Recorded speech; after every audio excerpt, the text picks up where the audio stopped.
All right, guys, you want to know exactly where your meat comes from? Hi, Daniel Cormier here.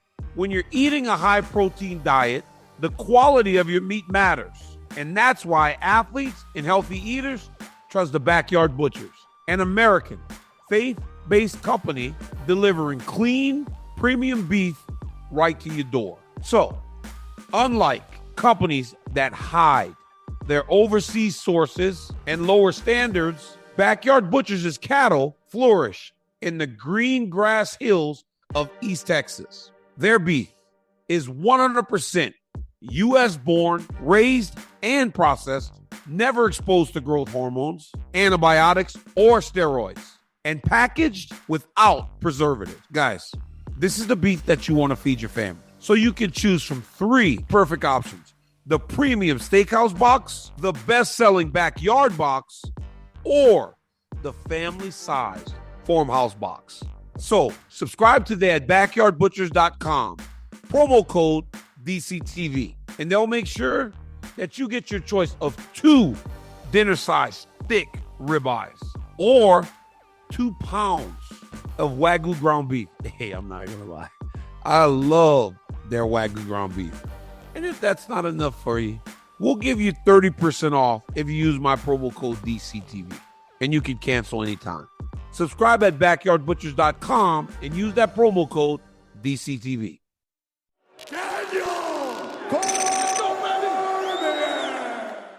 What's up, guys? I'm in Las Vegas. Obviously, we're doing the Ultimate Fighter, but I cannot stay away from my friends, especially when stuff going on in mixed martial arts, and especially when it starts to get a little bit messy. I like mess, as I have stated on a number of occasions, and it seems like it's getting a little messy in the Sean Strickland camp.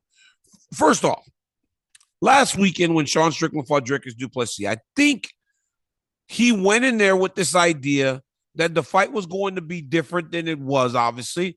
But when it started going in the way that it did, he had no plan or no pivot to try and change the way the fight was going. So it played out in the way that it did. And it was a dominant performance by Dricus Du Plessis. But when you get your fighter gets beat in the way that Strickland got beat, obviously people are going to start talking. The world has turned on Sean Strickland in a way that's a little surprising, right? Like my boy Luke Rockhold was talking about it the other day, talking about, you say you're going to die out there, you better. Dean Thomas, who I respect so greatly. Luke Rockhold, obviously, is one of my best friends. I respect him greatly. Dean Thomas said he felt cheated. I didn't really agree. I thought that he really just got outclassed in that fight. Sometimes you're in there and sometimes things don't work in the way that you expect them to work. Now, it was surprising for me to hear it from Luke and Dean. Luke in particular, because Mike Perry hit him in the face, broke his teeth, and he stopped. And I don't blame him for it. I literally told Luke's ass, I go, don't fight this dude in bare knuckle fighting. He's a psychopath. He's going to beat you. Luke thought he was too small. Mike Perry ultimately won the fight. But that's not even here nor there, right? It's just, I don't know that the guy did not live up to what people said he was supposed to live up to. I think he really just got beat. And at the end of the day, sometimes we got to simplify things and call a spade a spade. Dricus is better than Sean Strickland. We've seen it now in 2 fights. But that's not why I'm here. I'm here because after the fight, Eric Nicksick, Sean's coach, had some words to say. And again, when your fighter gets beat in that way, any great coach will have words to say about said fighter, and the vast majority of those words will be harsh. So I don't blame Coach Nicksick for what he said. He said, I think he needs to evaluate what he wants to do in this sport. Nicksick, if it's just to make money, that's great. Let us know. I want to coach world champions. So my motivations are different. I think that just to kind of show up and do that and not really back it up, to me, it's kind of uninspiring.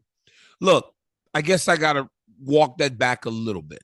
The only area that I think Coach Nicksick was wrong was I want to coach world champs. Not everybody's going to be a world champ. You don't get to coach all world champs. You coach world champions. You coach guys that might get to the contender series and lose.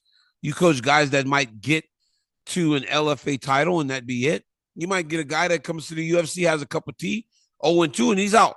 So you don't get to coach just world champions. I get the thought of what he's saying, but not everybody gets there, right? So to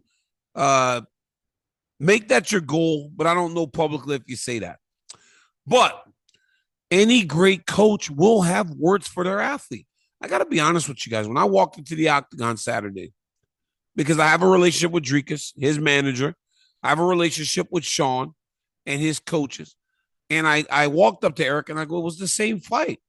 It was the same fight. I go, and Eric goes, yeah. He goes, and you could see the frustration. You could see the frustration in between rounds. You could actually see Sean kind of walking away from Eric as Eric was giving instructions in between rounds. Now, if these guys have a severed relationship, it can't be recognized on the world's biggest stage. It can't be still on display when you make that walk. If the relationship was severed, and Sean said something a little bit about it, this training camp was just hell.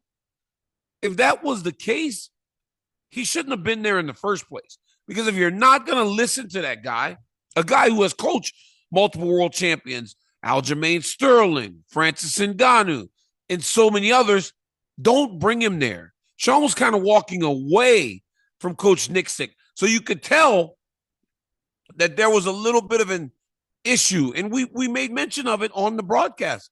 He just didn't seem to accept the instruction as openly as you would think he should.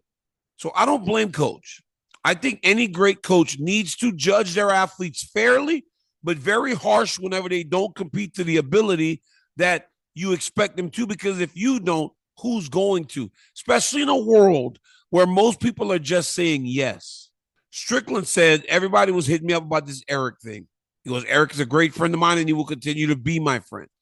Will he be in my corner? No. We have great coaches at Extreme, and I look forward to work with those guys. Guys, that all sounds really good in theory. It really does. They're friends. I get it. But he's the head coach of that gym. Do you believe that when we were all fighting, especially fighting at the top of the sport, that we could pick and choose and go, well, we don't want Javier Mendez in our corner? He was the head coach of the gym. I don't know that it works like that. And if that's what the idea is supposed to be, I think we're going to be seeing more changes coming out of that Extreme Couture gym.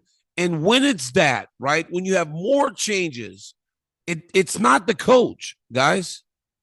It's not the coach. So I think Sean needs to be very careful in this sense. And Eric's a great guy. So it might actually be okay. Eric might be a guy that might go, okay, Sean, you can work with other people. But I will tell you, in most instances, you don't get to just X out the head coach and go about your business freely. It just doesn't work like that. He's the head coach for a reason. Eric's been at this gym for a really long time. They're going to have some hard conversations coming out of that gym. But ultimately, the fault is on Sean Strickland because he is the one that did not operate at the level that his coaches expected him to. That's it.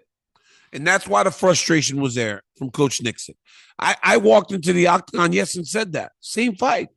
He goes, oh, yeah, we didn't really change anything. And they were very adamant leading into the fight of the changes that they needed to make. They knew what they had to do different. They knew and understood that the pace needed to be higher. Sean needed to be more active. But what happened in that Octagon that made Sean Strickland go, I can't be more active? Ultimately, obviously, he went to the broken nose and everything. But up until that point, round one was an extension of what we saw in round 2, 3, 4 of fight number 1. It's the same thing. And I think that's credit to Dricus Du Plessis. But I do disagree with you guys on that in this regard. I don't think he quit. He could have quit, and I don't think nobody would have blamed him. Would you guys have judged him less harshly if he walked away when he broke his nose? No. You'd have called him a quitter. So him staying in there and continuing to fight with the busted nose doesn't earn any good favor. He was losing. It was 3 rounds to 0. This dude can do math. He probably reckoned, I'm down. It's kind of over. Now I've got a broken nose, and he still chose to fight. So we got to be careful how we judge these fighters. I know Sean can be a lot, but it doesn't matter when judging what he did inside the octagon. Hey, I'm excited about what comes out of Extreme Couture, though, because Sean's trying to bat it away. I just don't know that he knows it's much more serious than just going, he's my friend, I love him, I'm going to stay in the gym but do something different. I don't think it works like that, especially when you're talking about the head coach. Guys, it's time to go film The Ultimate Fighter. Thank you for listening to me. Thank you for always supporting me. I appreciate you guys more than you would ever know. Till next time, like, subscribe, and tell your friends about my YouTube channel. And I will be giving you guys behind-the-scenes stuff from The Ultimate Fighter as we get close to the show. Till next time, peace.